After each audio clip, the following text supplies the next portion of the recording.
નમસ્કાર દર્શક મિત્રો, હું શીતલ મહેતા, ન્યૂઝ ઓફ કચ્છમાં આપનું સ્વાગત છે। દેશની સેવા કરવા માટે ભુજનો અબ્બાસ સોતા બીએસએફમાં જોડાયો। છૂટક મજૂરી કરનાર પરિવારનો દીકરો બન્યો દેશ રક્ષક। જુઓ તેમની સાથેની મુલાકાત।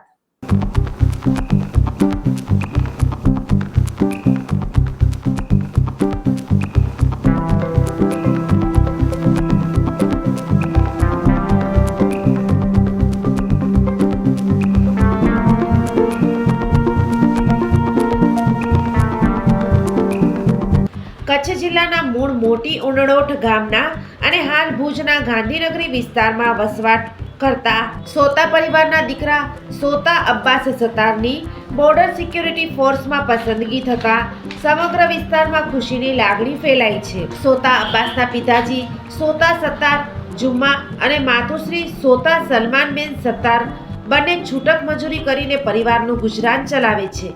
સીમિત સાધનો અને આર્થિક મુશ્કેલીઓ વચ્ચે પણ સંતાનોને શિક્ષણ અને સંસ્કાર આપવામાં કોઈ કમી રાખી નથી। સોતા સત્તાર જુમાના 3 સંતાનો છે, જેમાં 2 દીકરા અને 1 દીકરીનો સમાવેશ થાય છે।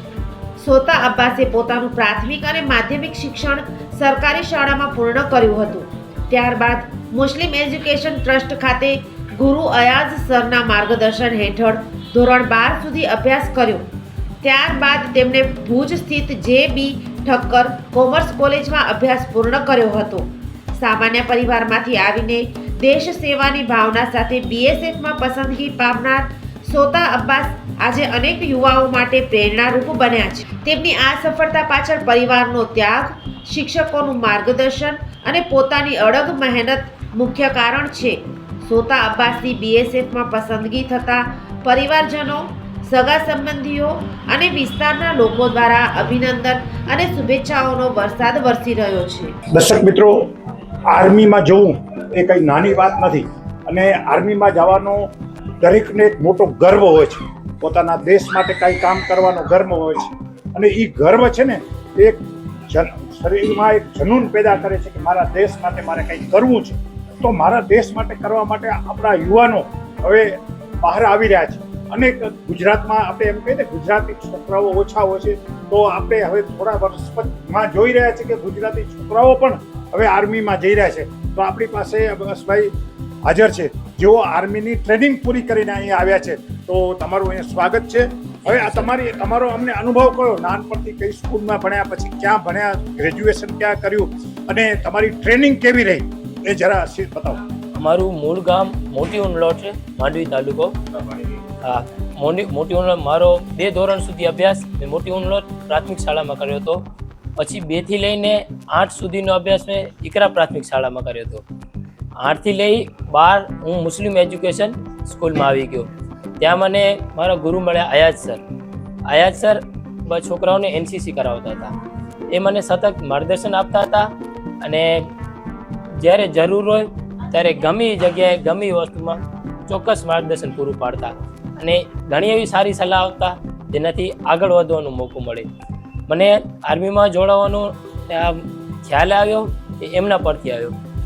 એ અમને સ્કૂલમાં સતત એવું ગાઈડ કરતા કે આપણા છોકરાઓ જોડાય, આપણા છોકરાઓ આગળ વધે, ગમે ફિલ્ડમાં જાય, હંમેશા દિવસ રાત અમારા ભેગા ઊભા હોય। એવા અમારા અયાઝ સર, ફારૂક સર અને ઇકબાલ સર, એ ત્રણેયનો હું ખૂબ જ આભારી છું। એમાં પૂરી Muslim education and welfare high school society એનો ખૂબ જ આભાર માનું છું કે મને આ જગ્યા પહોંચાડવા માટે ઘણી મદદ કરી।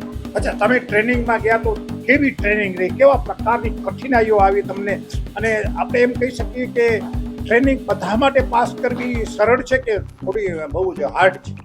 ટ્રેનિંગ તો ઠીક એ સમજ્યા, 2-3 મહિના શરૂઆતના અઘરા આવે, બાકી આમ તો રૂટીન વાઇઝ થઈ જાય।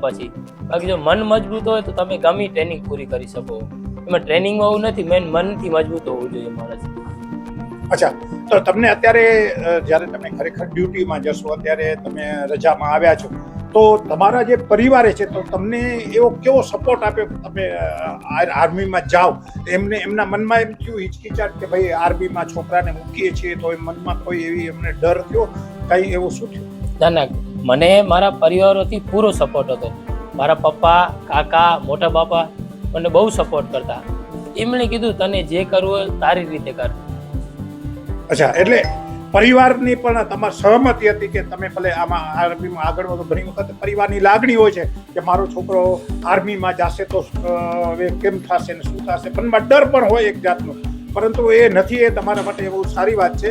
હવે તમારી કારકિર્દીને તમે કઈ રીતે તમે આગળ લઈ જવા માંગો છો ને દેશ માટે તમે શું કહેવા માંગો છો? દેશ માટે તો જો જેટલું કરીએ એટલું ઓછું છે.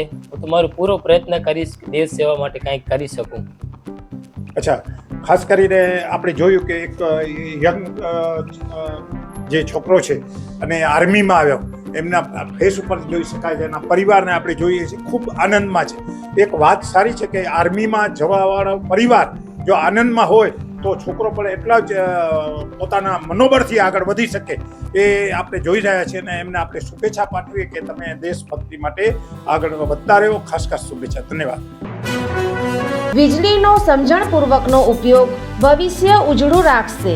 ઉર્જા સંરક્ષણ ગૃહિણીઓ, ખેડૂતો અને ઉદ્યોગપતિઓ દ્વારા કઈ રીતે થઈ શકે તેની સમજણ અને સૂચનો. પશ્ચિમ ગુજરાત વીજ કંપની લિમિટેડ, ગ્રાહક સુવિધા કેન્દ્ર 1800-233-15533, ટોલ ફ્રી.